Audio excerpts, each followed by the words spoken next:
Ouais les gars, vous connaissez le visage. Ici, on parle pas beaucoup, on regarde, on décortique et puis on donne nos avis dans les commentaires. Entre Tata Jamie et Ferdinand Ité, c'est encore gâté. Sans plus tarder, je vous laisse regarder la vidéo et chacun va essayer de donner son avis dans les commentaires. Et n'oubliez surtout pas de vous abonner à notre chaîne pour ne rien rater. On se prend dans les commentaires. J'invite tous les Togolais qui sont aujourd'hui encore ignorants, qui ignorent des vérités qu'on est censé savoir peut-être depuis le coup primaire, abonnez-vous au compte Kossi officiel.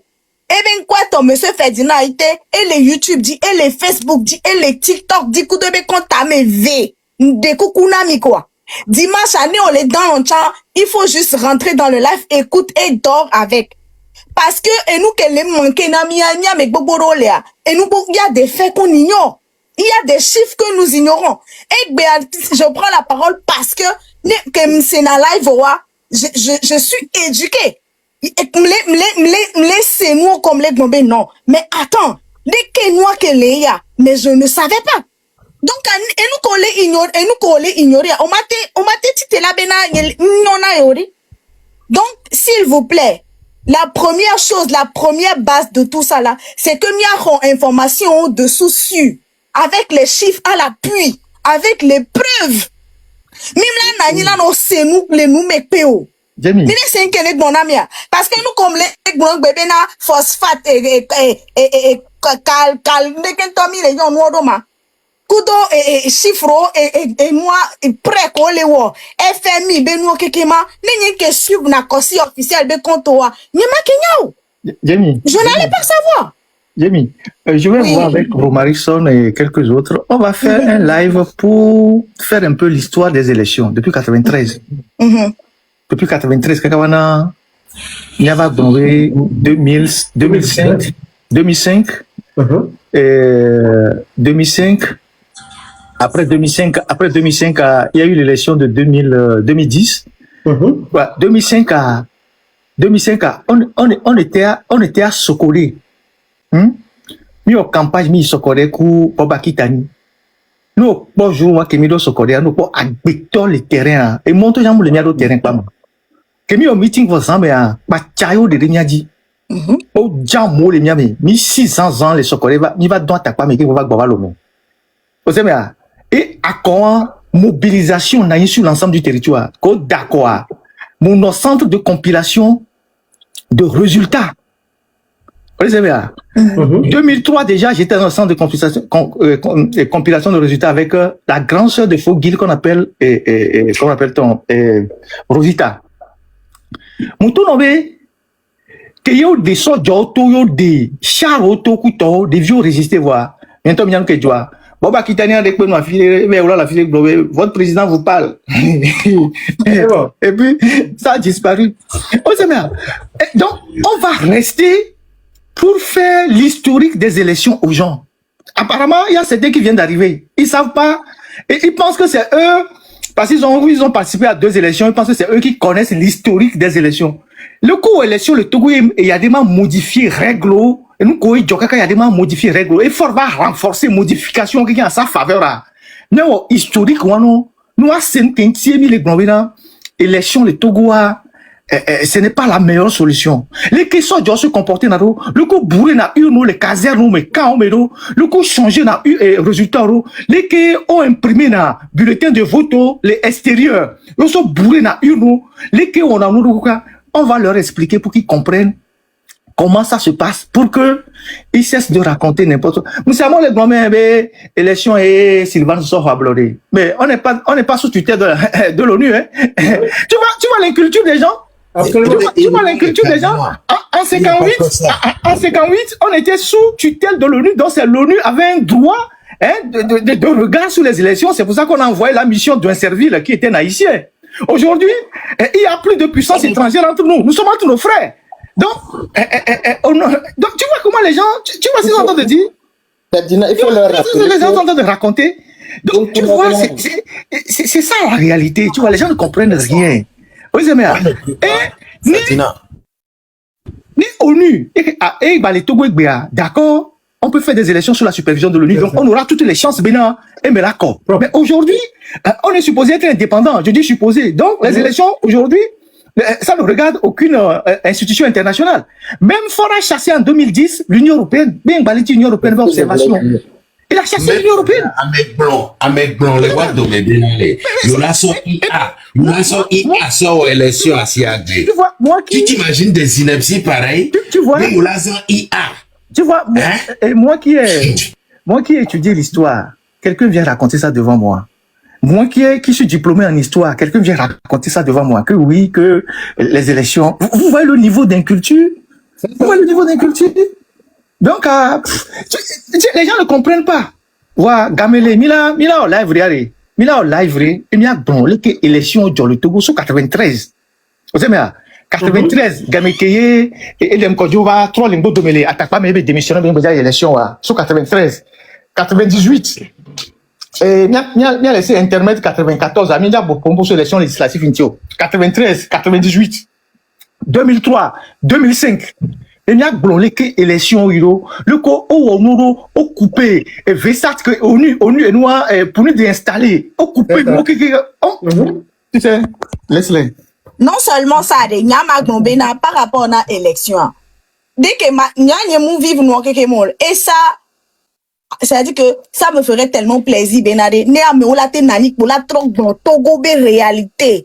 Dès qu'on vote, parce que Miami va voter. Donc il y a beaucoup de vérités que la génération d'aujourd'hui a. C'est-à-dire que il y a la c'est quoi. Et il y a la ténani qu'on l'a éduqué mi politiquement alors et sciences et sociopolitiques n'entomia bejoua. Et là Georgina, fifi yade. Bon, par rapport aux élections, comment vous pouvez expliquer Bena aux élections dans les constitutions? Ne on confiance de Wado Kouadiade. Pourquoi on va dans député 108 sur 113 que on y a Bena à ce moment-là 4/5e anto obtenu qu'elle a empêché au référendum. Pourquoi ils ont fait ça comme ça? C'est parce qu'on y a Bena au référendum. Résultat que la tombe les jadons yo diore. C'est parce qu'on a bien yo là référendum y a quoi. Résultat que la to les founois les jadons yo donc dès qu'on wedo on les d'abord le nombre de députés qui est 81 et il faut préciser les députés ils vivent à la charge de l'État.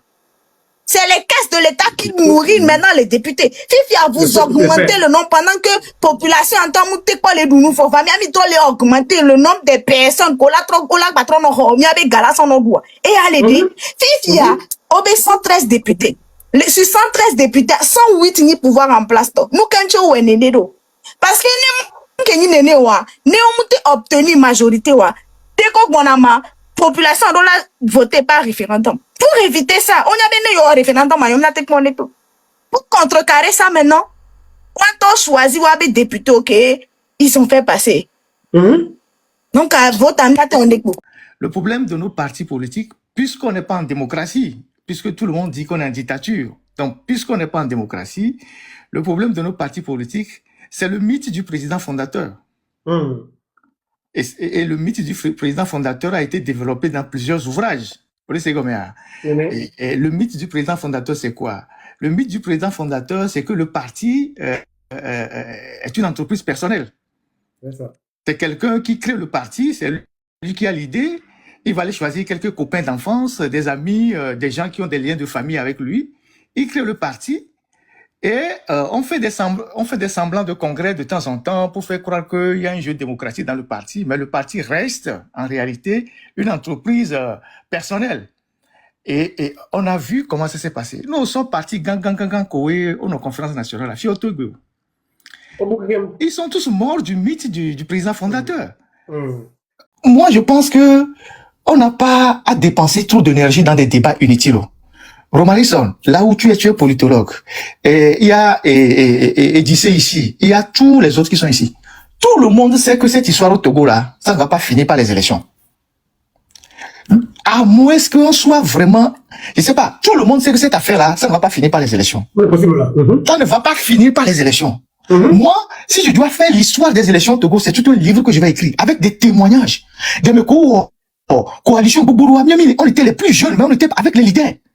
Oh, coalition, Daoukou Pérédio, le RPT me va, oh, coalition, oh, on a bobolé, et les Mkojobe siège, les UTD, que les faces d'un, qu'on a pas de chotia, on a him, que les leaders, on a homé, oh, là, beaucoup de temps, il y a longtemps des fumées blanches, on a des fumées blanches tôt, oh, mais attends, on a participé à tous les regroupements, donc, de l'intérieur, on sait qui a fait quoi, qui ne peut pas faire quoi, qui dit la vérité, qui ne dit pas la vérité. On sait ceux qui ont torpillé le CST. Et nous, moi, je regarde tout ça de très loin, j'évite de rentrer dans les polémiques. Je me dis que l'histoire ou le temps va faire tomber les masques. Le temps va remettre chacun à sa place. Sauf que on perd du temps. Et on laisse Faure Gnassingbé rester le plus longtemps au pouvoir. Tu vois, c'est ça qui est vraiment dommage dans ce qui est en train de nous arriver, malheureusement. Mais moi, si j'ai un conseil à donner, sortez de ces genres de débats. Les gens ont été fanatisés, les gens ont été endoctrinés, les gens ne vous comprendront jamais. Ils ne comprendront que quand ils feront eux-mêmes leur propre expérience. Donc, et Mioya, Niano, et Noa, et Niabe, et Noa dit, eh bien, et nous que fort les vents, c'est beaucoup plus ceux qui mobilisent, hein. C'est ce que c'est fort aujourd'hui. Ce qui lui fait beaucoup plus peur, c'est les messages qui viennent à travers les réseaux sociaux. C'est ça qui lui fait beaucoup plus peur. C'est ça qui lui fait beaucoup plus peur, parce que ce sont des messages qui sont d'une viralité, parce que ça atteint le territoire, l'ensemble du territoire au même moment. C'est ça qui le dérange en réalité. C'est ça qui lui fait peur. Vous avez vu que ces derniers jours, tous les communicants du régime sont en panique. Les gens commencent pas à trouver ceux qui sortent les informations. Les gens commencent pas à dire, ah, voilà, il y a ci, il y a ça. C'est une panique en réalité.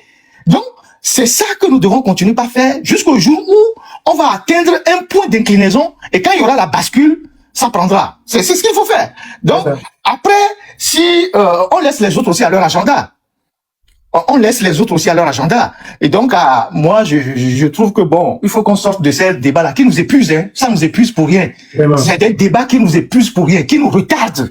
Donc, et au Romarisson, on est convaincu, élection, les convaincus je n'ai plus à perdre mon temps avec les gens qui sont dans la logique des élections. Il faut les laisser aller. C'est tout. Moi, je ne vais pas leur lancer la pierre, mais il faut les laisser aller. Sauf que leur comportement va prolonger la dictature. C'est ça le malheur. Donc, voilà, quoi. Merci beaucoup. Merci beaucoup. Imagine rebondir par rapport à opposants collés à Zipédi depuis les mêmes personnes. C'est juste la preuve que c'est la même chose que ils vont faire la même chose. Ils vont faire pire. C'est ça, parce que, comment vous pouvez m'expliquer, Fabre Bani et moi, et Anne CB, président. C'est la même personne. Et puis, oui, une négociation. Donc, on les dit, ton ami, les partis politiques respectifs que moi, les quoi. Je ne vis pas monter les noms, mais qu'on la donc on a, moi, j'ai eu à poser la question, mais j'ai posé la question, pourquoi ils ne changent pas de nom à la tête? Qu'ils prennent des jeunes. Nous sommes jeunes, vivent beaucoup, quoi. Parce que c'est les mêmes personnes. Nous sommes, ANC la même personne. UFC, même personne. Même nom, pour les fous, donc, dès qu'un mec collé aux mêmes choses, voilà, tu combattre les mêmes choses, c'est impossible. C'est impossible, bon, Même il a dit là, changer, moi, mais montrer le bon exemple. Mais vous dites opposant, mais vous ne montrez même pas le bon exemple. Les fous nous mettez d'autres noms, quoi. Jamie, s'il te plaît, ne perdez pas le temps sur des choses comme ça. Laissez le temps décanter la situation. Quand on entend les responsables politiques togolais sortir tous les jours pour dire que nous sommes en dictature, mais qui se précipitent pour aller aux élections dans une dictature, il y a quand même des questions à se poser. Vous avez vu Paul Biya, le système togolais, le système camerounais sont similaires. Vous avez vu, même sur son lit de mort, Paul Biya, il continue de contrôler le Cameroun. Rien ne se passe parce qu'ils ont verrouillé tout le système. Et pour la petite histoire, je suis allé travailler au Cameroun en 2012. Mais j'ai vu le système qu'ils ont mis en place au Cameroun. C'est pour ça que quand il s'était agi de faire la décentralisation au Togo, j'ai compris très tôt le piège. Parce que ce qui se fait actuellement au Togo sur le plan de la décentralisation, cela a été fait au Cameroun. Quand l'Union européenne, la France et tout ça, à un moment donné, ont mis la pression sur Paul Biya a dit d'accord, je vais organiser les élections municipales. Je vais organiser les élections municipales. Mais Paul Biya a laissé les partenaires investir beaucoup d'argent, sauf que il a organisé les élections municipales, il a essayé de donner quelques mairies à quelques opposants, et les élections qui ont suivi, il a repris toutes les villes. Et donc, le système est revenu à la case de départ.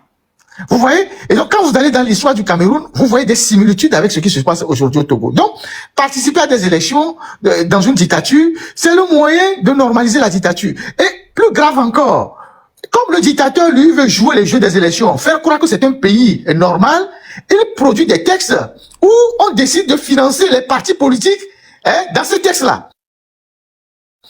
Et donc, vous devenez de façon, vous devenez des complices de la dictature parce que la dictature vous donne des moyens de le combattre. Vous voyez ce que je veux dire? C'est-à-dire, vous devenez implicitement comment j'appelle ça? Des complices de la dictature. Parce que vous savez très bien que c'est une dictature, mais la dictature vote des lois pour dire il y a un financement des partis politiques, et donc chaque année, on vote le budget et vous allez chercher de l'argent, soit disant que vous êtes dans une lutte. Il y a fondamentalement un problème de cohérence. Quand on se situe dans cette optique-là, on a entendu les gens qui nous ont dit que oui, on fait des dépenses, il faut les récupérer à travers des trucs comme ça. Ça n'a aucun sens.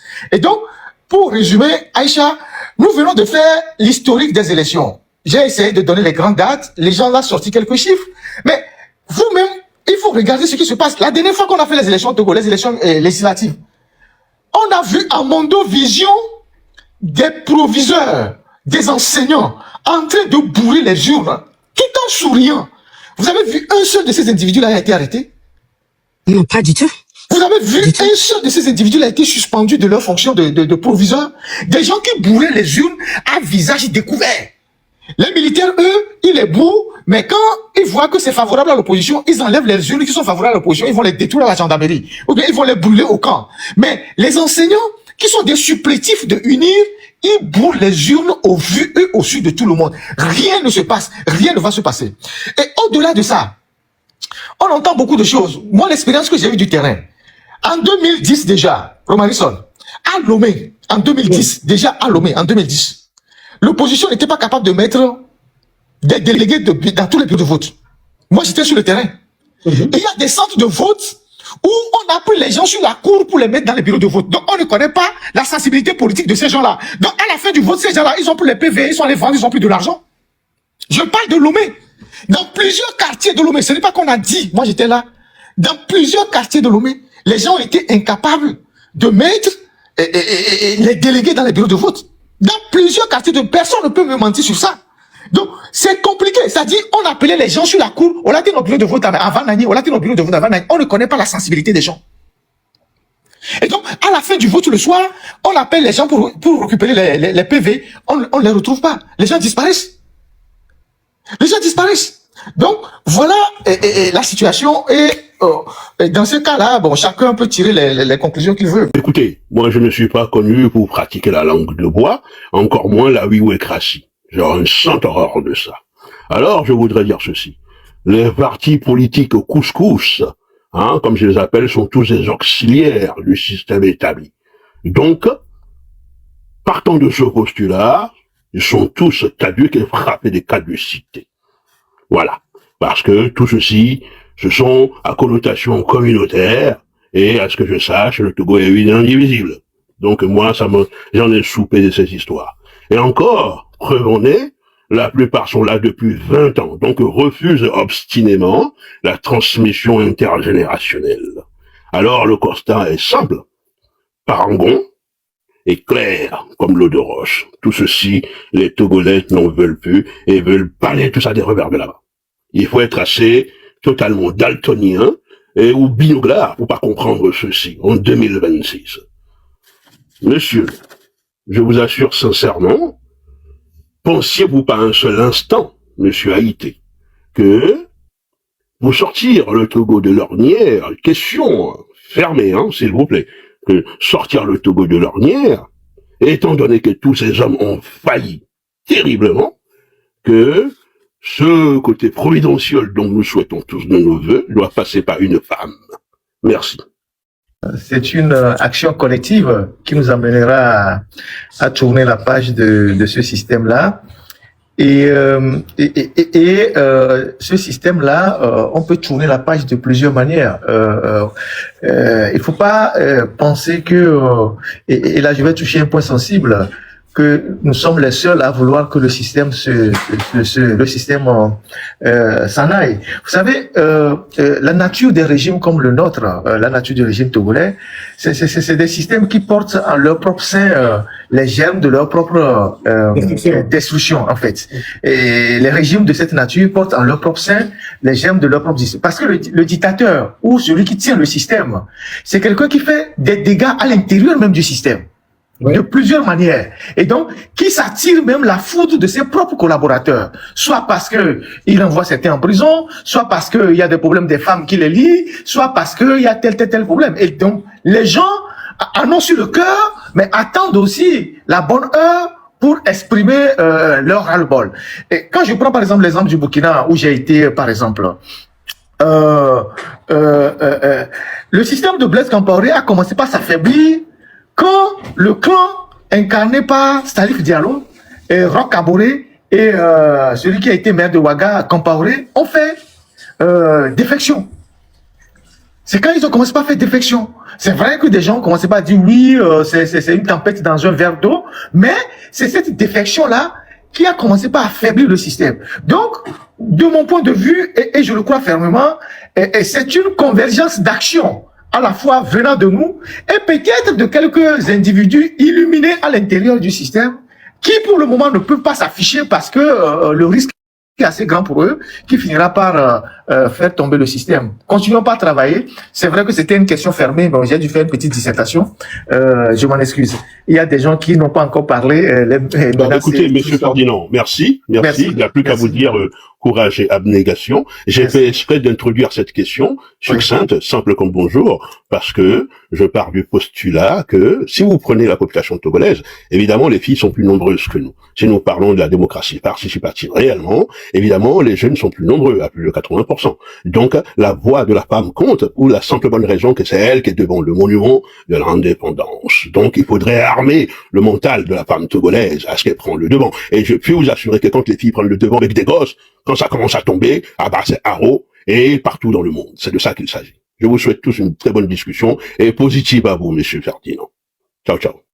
En 2005, et je vais le préciser, en 2005, à Meko, j'ai eu des amis très proches, très intimes, avec lesquels estime ton ami a demeuré, mais qui est fort avec l'assassinat des Togolais. Mbé et Bekudo sont, moi je vais pas accepter qu'il participe aux élections.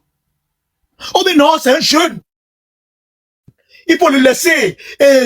Donnons la chance à ce jeune-là. En plus, et Isoukoulou. Même les partis politiques ont eu à dire ça. Même les partis politiques ont eu à dire ça. Et vous voulez qu'on continue de la sorte. Renversons la table. Je finis par là. Renversons la table parce que, avec Emile Legbea, il n'y a pas de CENI dans les pays que, oui, bon, la démocratie a l'ori. Parce que quoi? Parce qu'on n'a pas d'institutions fortes. Parce que si on avait des institutions fortes et mis à développement qui est Ferdinand Oué actuellement, où le ministère de l'Intérieur s'ingère, parce que d'abord, à la tête du ministère de l'Intérieur, il y a quelqu'un de partisan, les fonctionnaires ne font pas leur travail parce que, oui, à la tête d'un ministère, il peut y avoir un partisan, mais les fonctionnaires, en faisant leur travail, vont dire le droit, vont dire la vérité. Donc, contribuons à ériger, à faire de notre État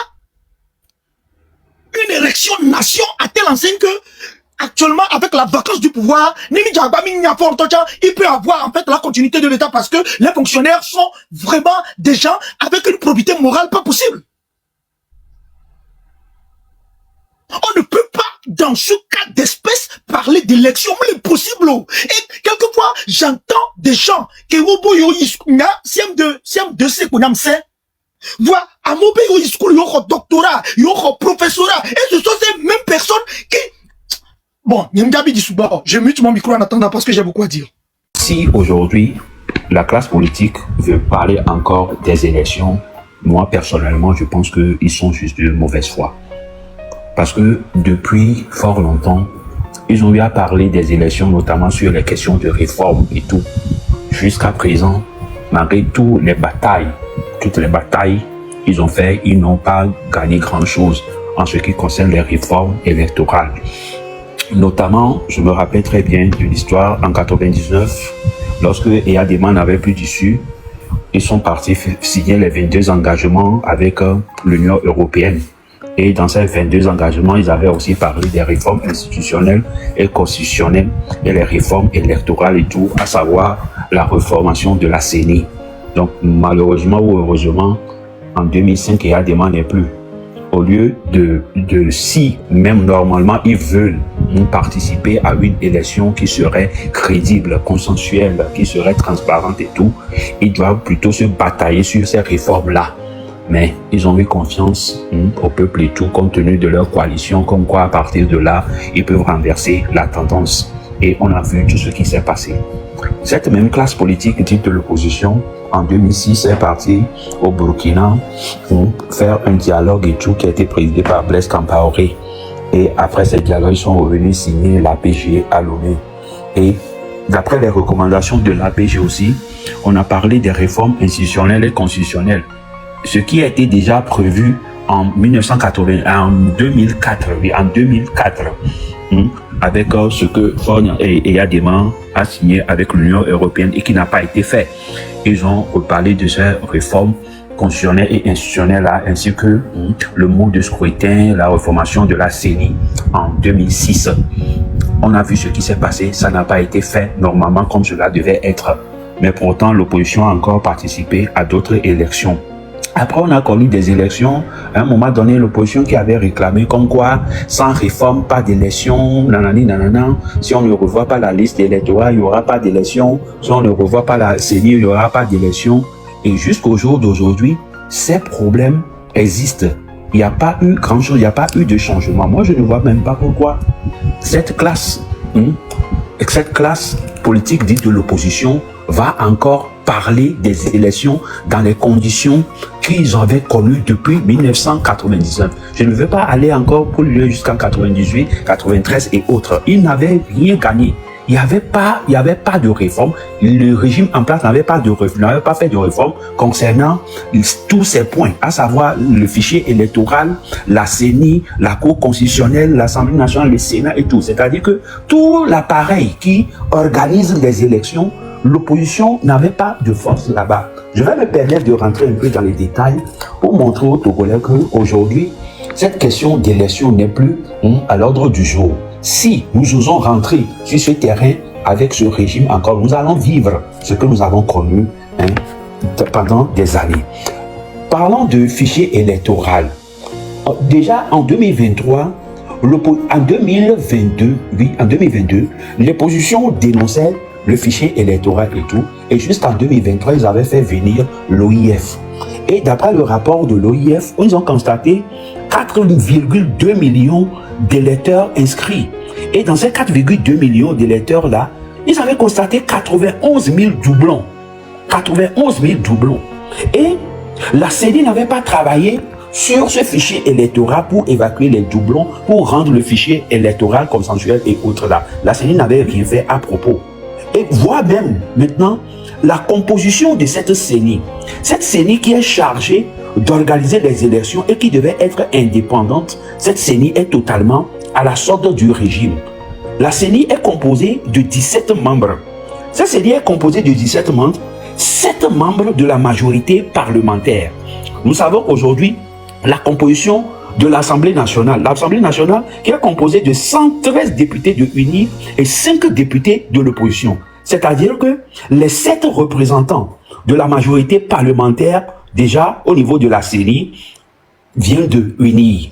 On nous dit également que l'opposition parlementaire va représenter 4 membres au niveau de la CENI. Voyons voir les sièges de l'opposition parlementaire au niveau de la CENI. Nous savons qu'au niveau de l'Assemblée nationale, nous savons que ANC a un membre qui ne siège pas d'ailleurs, la FDR qui a un membre, DMP qui a un membre et ADI qui a 2 membres. Donc, les 4 membres au niveau de l'opposition parlementaire qui doit siéger à la CENI, ça cause aussi déjà un problème au sein même de cette classe même politique dite de l'opposition. Et au niveau de ces 17 membres qui doivent siéger à la CENI, il y a 3 oppositions extra-parlementaires et il y a 2 représentants de la société civile et un représentant de l'administration. C'est-à-dire que parmi les 17 membres qui doivent siéger normalement à la CENI, au moins 15, je dis au moins 15, si pour ne pas être trop prétentieux, 15 membres sont directement au niveau de UNIR. 15 directement sont alliés à UNIR. Ça déjà, cet appareil qui est chargé d'organiser les élections, l'appareil même est déjà vicié, l'appareil même n'est pas consensuel, l'appareil même ne nous donne pas confiance comme quoi il peut organiser une élection qui sera équitable, crédible et transparente pour nous. Après la CENI, il y a autre chose, c'est la Cour constitutionnelle qui est chargée... S'il te plaît, Menace, est-ce que je peux apporter une précision, s'il vous plaît? Merci. Sur le cas de la CENI, moi je connais des gens qui ont fait la CENI, qui étaient du côté de l'opposition, mais qui ont validé les élections frauduleuses parce que le parti de l'opposition qui était supposé gagnant était leur concurrent. Je ne sais pas si vous... Je connais des gens qui ont fait la CENI, qui ont validé les élections frauduleuses parce que c'est pas leur parti qui a gagné les élections. Et donc, qui étaient du côté de RPT Unir. Et en retour, les gens ont eu de l'argent. J'en connais. Cette histoire de CENI, c'est aussi un business au niveau de l'opposition. Et quand le moment vient de choisir ceux qui doivent aller à la CENI parce qu'il y a des avantages, il y a de l'argent, il y a des... Je ne parle même pas des Colani. Colani, c'est RPDR, c'est trop loin. Je connais des gens. Des gens, on se retrouvait même à table auprès de certains amis. Je dis, mais pourquoi vous avez laissé passer? Je dis non, mais nous on va laisser passer, vous allez gagner. Et donc les gens ont eu de l'argent. Les gens s'en sont sortis avec beaucoup de trucs. Donc cette histoire de CENI là, si on s'assoit ici, vous expliquez comment est-ce que ça se passe à la CENI, comment est-ce que le pouvoir reconditionne les gens, comment est-ce que le pouvoir donne des moyens aux gens pour fermer les yeux sur les élections frauduleuses alors qu'ils sont censés venir de l'opposition. Comment est-ce que des gens censés venir de la société civile ont été retournés par le régime une fois installés à la CENI pour valider les élections? Vous ne pouvez pas imaginer. Et donc, c'est quelque chose d'abominable. C'est-à-dire, le pouvoir, Romalisson l'a dit, les autres sont en train de le dire, a tellement de leviers pour tirer tout ce qui se passe à son avantage que on ne sait pas. Si tout à l'heure, quand Menace va finir, les gens peuvent nous descendre les chiffres des élections de 2010 jusqu'à 2020. Vous allez voir comment est-ce que les partis qui ont pris part à ces élections, qui sont des grands partis de l'opposition, ont eu des scores dégressifs. C'est-à-dire, on vous donne 33%, après on vous donne on vous donne 33%, après on vous donne 20%, après on vous donne 5%. C'est-à-dire, si vous participez aux élections et que vous dégringolez chaque 5 ans en score, à quel moment vous allez remonter la pente pour pouvoir renverser la tendance un jour? Parce qu'entre-temps, la population aussi se lasse d'aller voter pour les mêmes personnes sans résultat. Et les gens se désintéressent même des élections. Aux dernières élections, on a vu le taux de participation qui était totalement bas parce que les gens se sont dit, élection, ça ne va rien donner. Et donc, c'est ça, c'est tous ces éléments-là qu'il faut mettre dans l'analyse pour comprendre tout ce qui est en train de nous arriver et savoir que dès que vous parlez d'élection, le pouvoir est en train de danser. Parce que c'est leur terrain favori. Ils vont dire, ça va se passer comme ça. Allés chez le dictateur Blaise Compaoré, un dictateur qui était irrégulièrement au pouvoir. Ils sont allés chez lui pour négocier. Au Québec, il a dit démocratie. Avec la négociation, il y a un dictateur. Avec un dictateur. Donc les deux sont liés par la même chose. Mais il y a moins de la négociation. Et nous verrons, élection de le top de le founoir. Quel est au don, on va quoi fichier électoral là? L'opposition a dit, le fichier électoral est vicié, c'est-à-dire il est irrégulier, mais consensuel. Et donc, quoi fichier là, c'est dans la mer. On peut mettre doublon sur bon, fichier électoral là, elle est faux. Malgré ça, 11 000 doublons. C'est ça. Malgré ça, il y a d'accord, coup de régime, il y a d'accord. Et vous pensez que les gens là pensent au peuple? Comment est-ce qu'un fichier électoral peut être illégitime, illégal, comment peut être vicié, peut être irrégulier, mais les gens qui se disent opposants acceptent d'aller aux élections se basant sur un tel fichier électoral. Et vous pensez que ces élections vont libérer votre pays, le Togo? Même 800 ans,